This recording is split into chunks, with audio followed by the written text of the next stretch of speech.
positive vibes. And I want to start by thanking our new subscribers and our returning subscribers. We really appreciate you. We don't take you for granted. Thank you so much.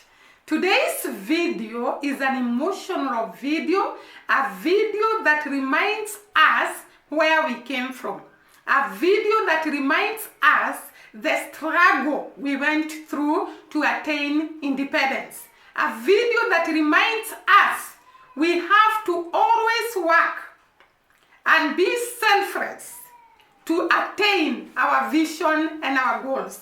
What am I talking about? I am talking about the running to the soil of Jamaica for our former president, Uhuru Kenyatta. I was watching the video where our former president visited Jamaica, and it was an emotional moment, an epic moment to see our own president, former president, stepping his foot on the soil of Jamaica. This was to celebrate the Independence Day of Jamaica.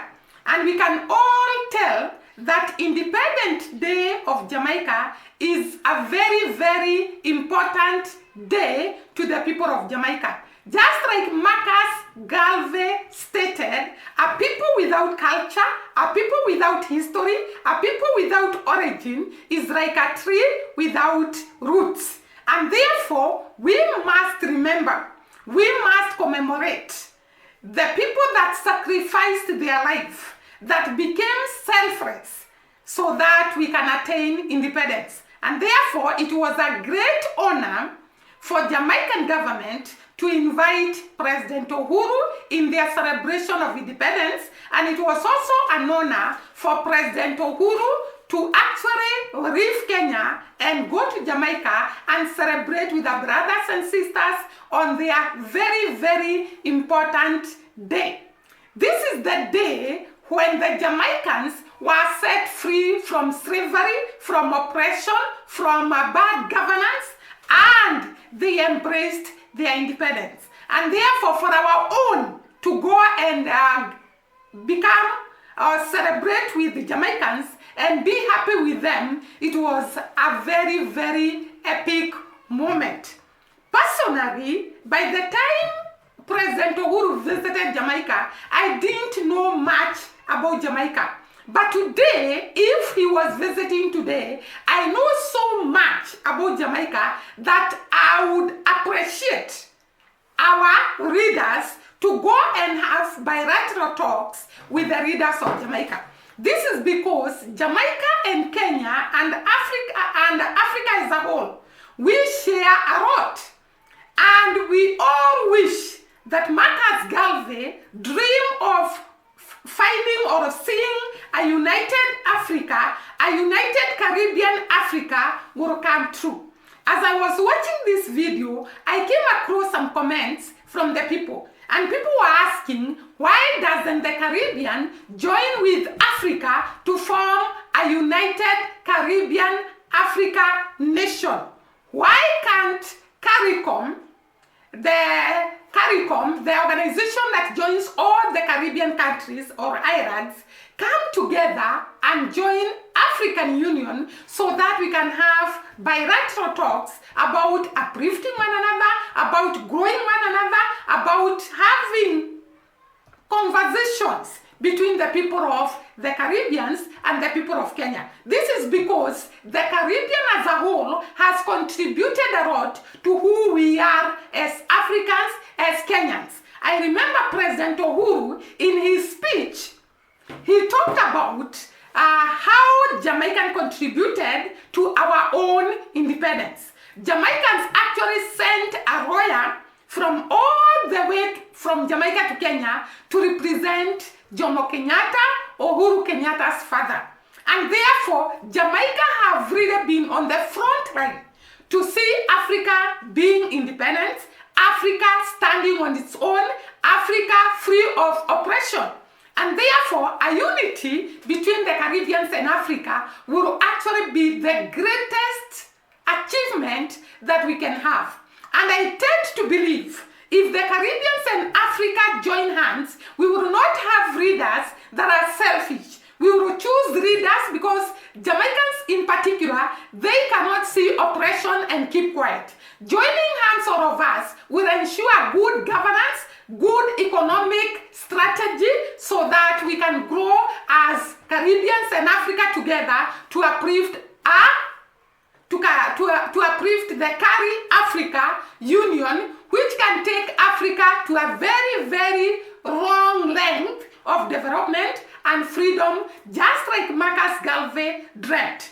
It was emotional to see President Uhuru visiting Marcus Garvey Museum, to see this great man and his achievement and what he desired and what he aspired, so that these African leaders can embrace the dream of Marcus Garvey.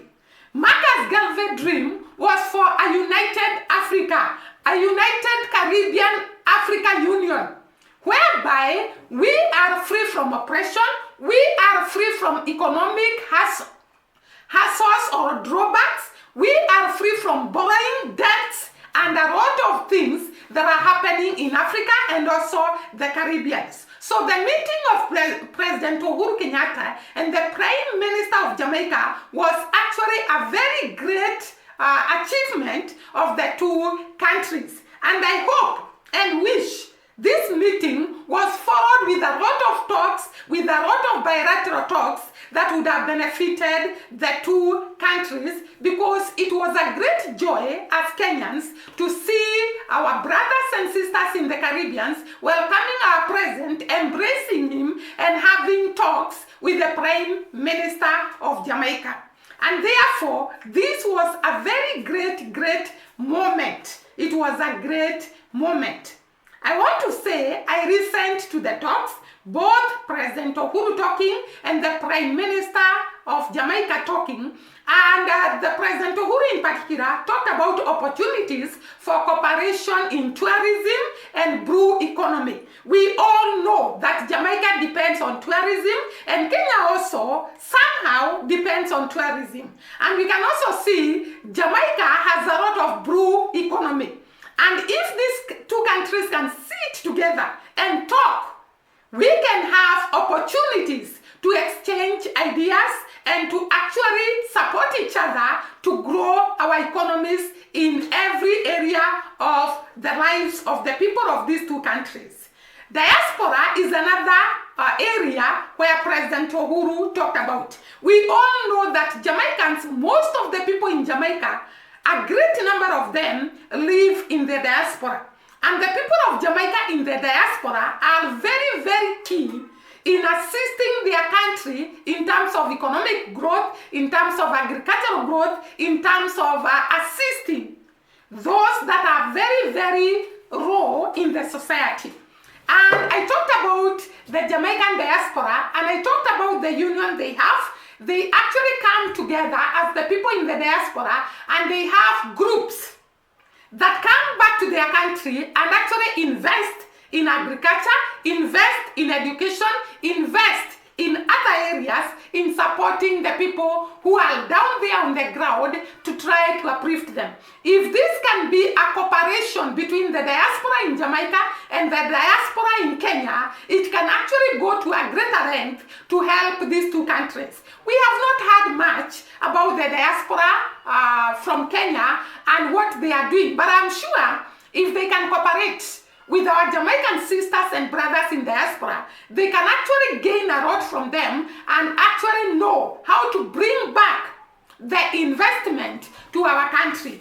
I don't know whether there are groups in diaspora from Kenya that have joined hands and they assist here, but I know, one thing I know about the diaspora of Kenya is that they are very good when a problem comes in Kenya. They are ready to assist if someone is going through problems. I've seen individual people actually asking for help from the diaspora in Kenya, and they are ready to assist, and they are ready to uplift, and they are ready to support. And I'm sure if they can cooperate with the Jamaican sisters and brothers in diaspora, they can achieve much.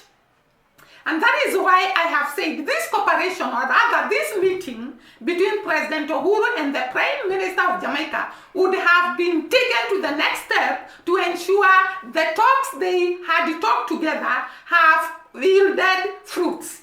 The other thing that President Uhuru talked about was the sports and culture. And he talked about Kenyans are very good in long distance races, while Jamaicans are the star in short distance races. Why not join hands and set aside somewhere where they are going to train the two countries so that they can exchange ideas, they can exchange plans, they can exchange many things so that they can attain much victory in the track events. That is something else that Uhuru Kenyatta talked about. Sports and culture. We know that Jamaicans have a very, very rich culture, and therefore if cooperation is agreed between the two countries, we can actually learn a lot from each other. I've talked about the lessons that I have learned from Jamaica, and we have a lot to learn from each other if these cooperations can be actually followed and implemented.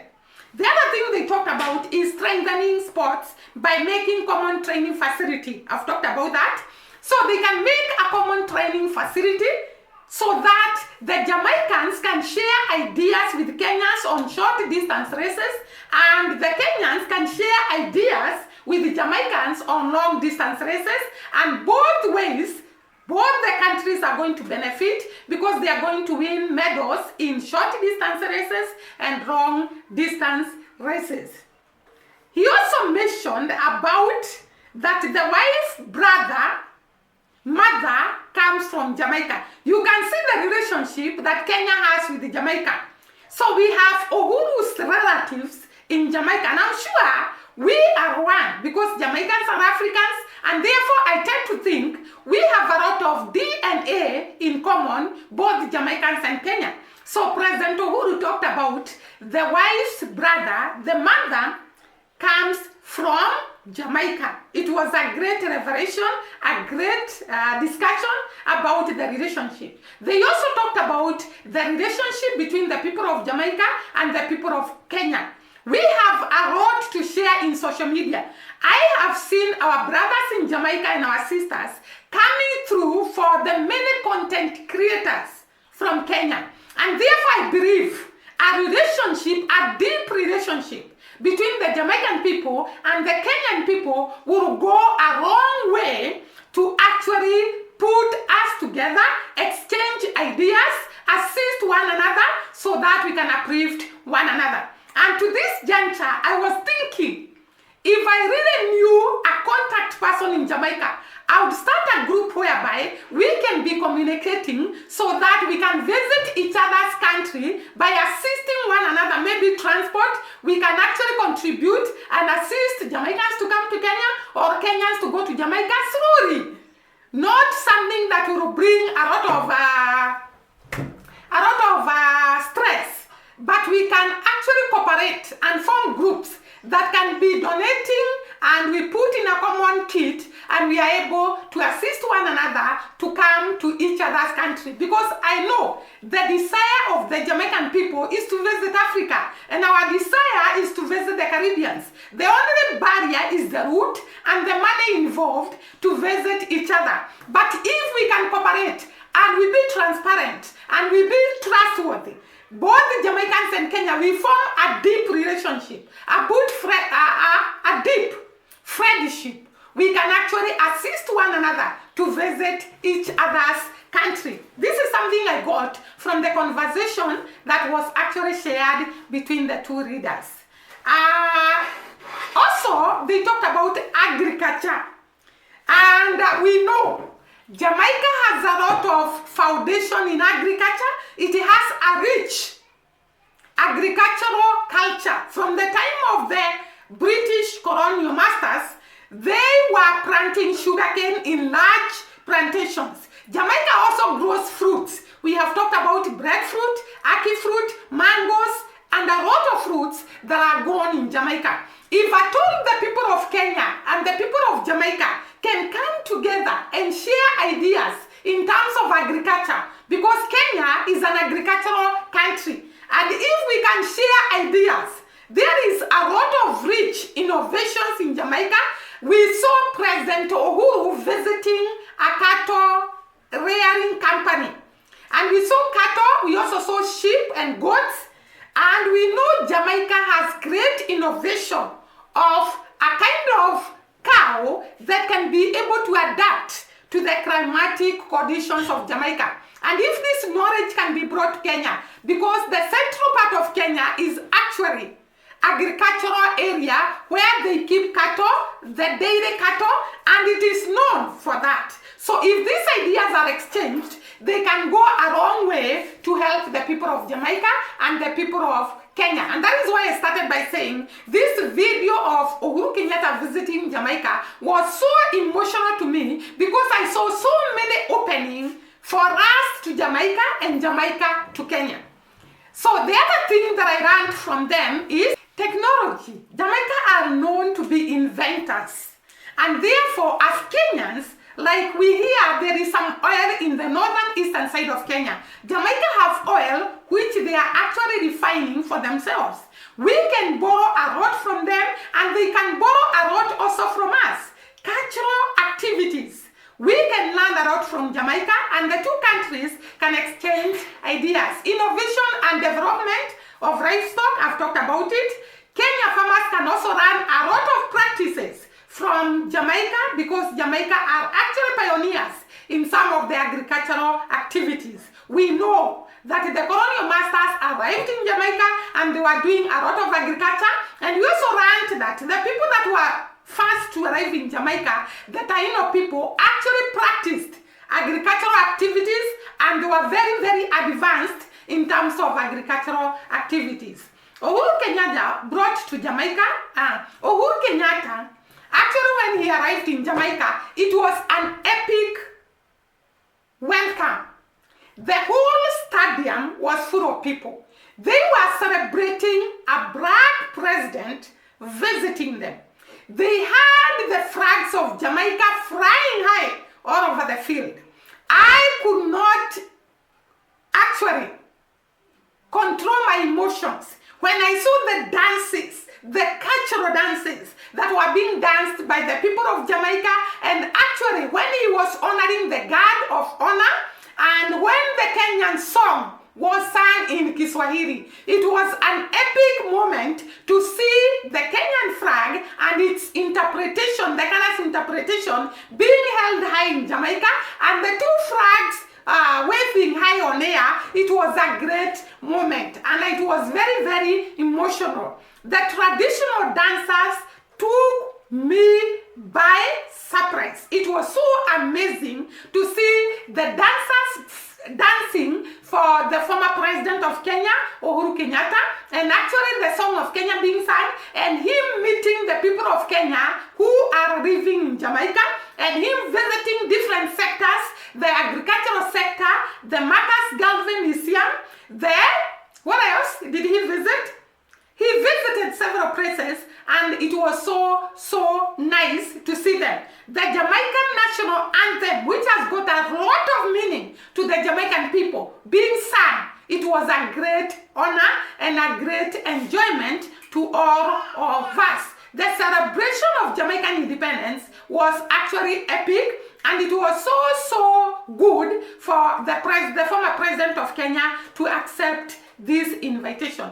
Marcus Garvey dream was actually like it was coming true. And I know that if this meeting can be followed with a lot of talks, with a lot of interactions, we can achieve Marcus Garvey dream of a united Caribbean and Africa. So guys, that is what I learned from this epic visit of President Uhuru to Kenya.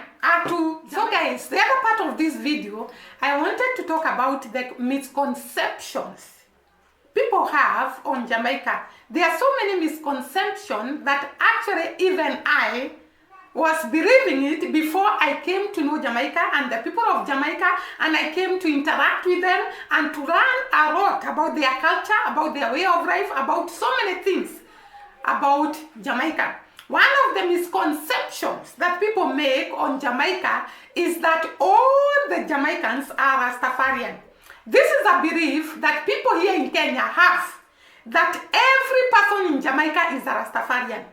And I want to say, I have learned about Jamaica and I've come to know that the Rastafarian community forms just 1% of the Jamaican population. Jamaica is a Christian country, which is actually another misconception. People think Jamaica do not know anything about Christianity. Jamaica is a Christian country, and I've talked about it in so many videos, that for every 1 mile, there is a church in Jamaica. They are strong believers of Christ, and therefore they are not all Rastafarian. The Rastafarian group forms 1% of Jamaica, and I saw in one of the videos, YouTube videos, I think the guy is called Tayo. I was watching his video and he one day visited the Rastafarian community. And I came to learn that the Rastafarian community lives very, very deep in the forest, and they live as a community. They share whatever they get together, and they have their own beliefs, and they believe one day they'll come to Mother Africa, and they are very respectful people, they are very peaceful people, they are very loving people. But the people of Jamaica are not Rastafarians. There is actually 1% of Jamaican population who practice the Rastafarian. I don't know whether it is a religion or a movement or a way of life. So I think the people of Jamaica in the house can tell us, is Rastafarian a movement, a religion, or a way of life? But I found that they live in a community, segregated together, set aside together, and they practice their either religion, movement, or way of life together there in that place. And for that guy to reach the Rastafarian community place, he had to actually move a very long distance deep inside the forest. And I saw that there are people who have grouped themselves together and they have a community. The other mistake or misconception about Jamaica is that they are all wear rocks. They put the hair into rocks. And this is not true, because I've seen so many Jamaicans that do not have rocks. They are Jamaicans with rocks, but not necessarily all of them that have the Rastas.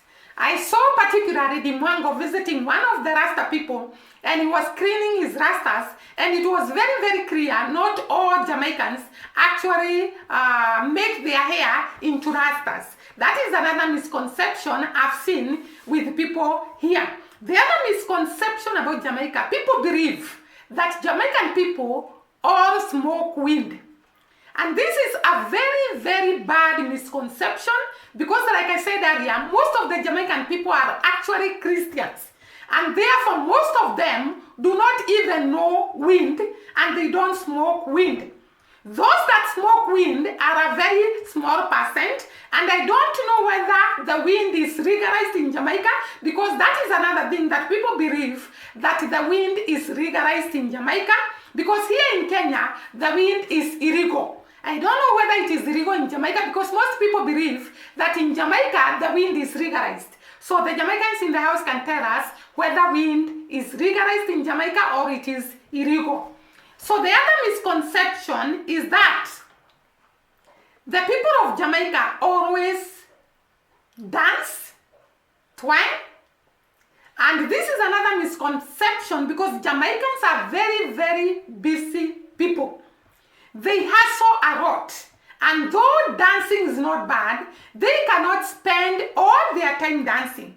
This is another misconception, because Jamaicans actually, the ones I have interacted with, they actually have 2 jobs to hustle so that they can keep their family whom they love so much. Jamaicans love family, they love community, and therefore they have to hustle and sustain their family, and therefore they have no time to dance always. Ati means what? To dance always, and therefore that is another misconception. So those are some of the misconceptions that people believe about Jamaica. And also people think that Jamaica is part of Africa. I said that, most of people believe that. Jamaica is part of Africa, which is not true. Jamaica is in the Caribbean. It's one of the islands in the Caribbean. So guys, that would be the end of this video. Hope you have enjoyed it. See you during the next video. Bye bye.